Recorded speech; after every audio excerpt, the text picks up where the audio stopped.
Hi everyone, Andrea here from Nexttools Dev Team. In this video, I'm going to show you how to use a new functionality into SupaEasy called Editor.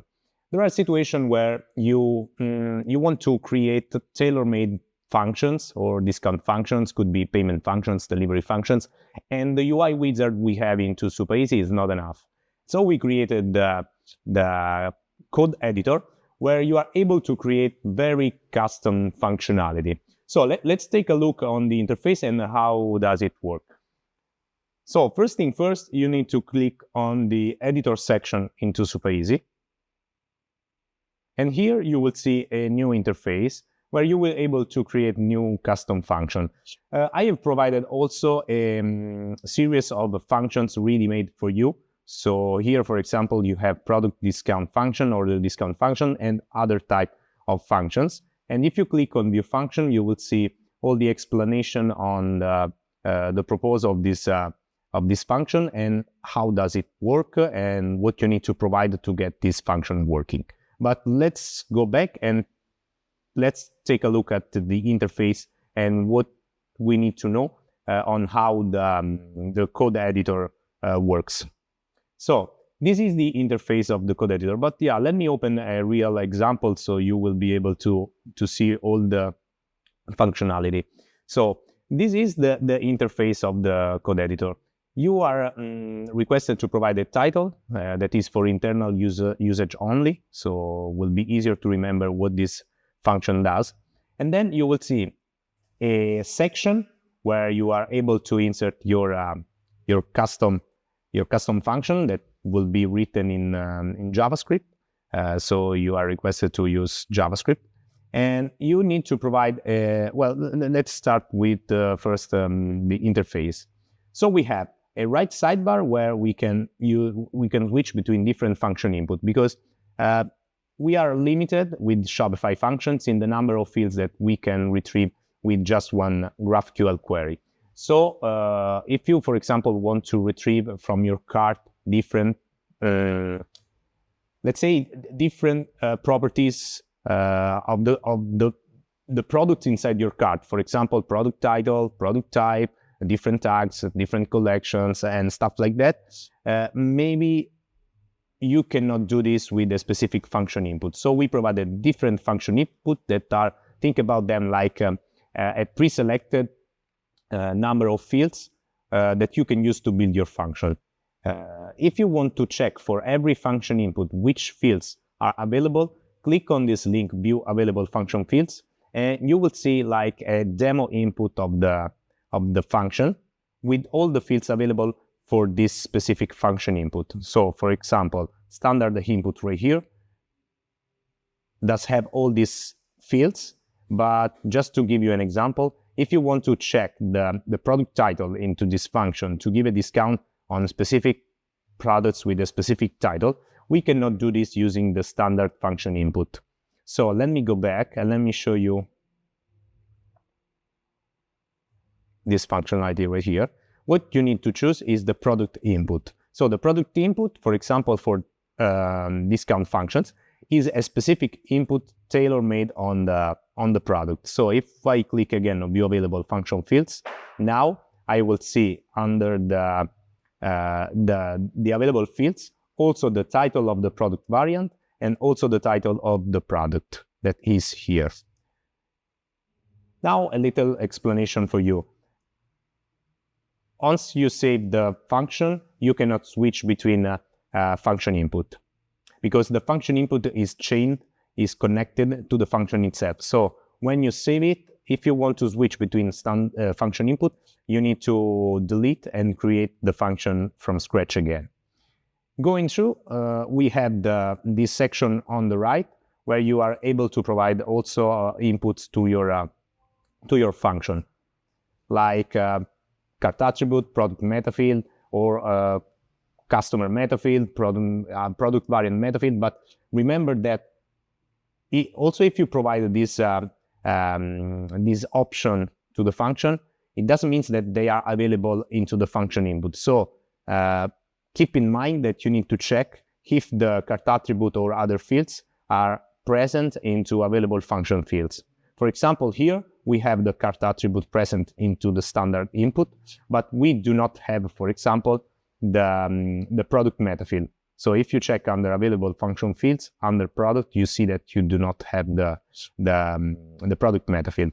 So going through here, you can select if you want an automatic discount, or if you can also select to create a code discount. You can generate automatically different discount codes. And if you go through and you need to provide more, up to 100, you will open this modal, and you will be able to provide other codes. But let's keep it like an automatic discount. Then here you can set if you want this discount to be stackable with other discounts, such as order discount, product discount, shipping discount. And here, this is a very important section of the code editor, because the way the functions work is that we provide, let's see the workflow. So we, in our function, we receive an input from Shopify that is this one. Is this JSON with all the fields that we requested with our query.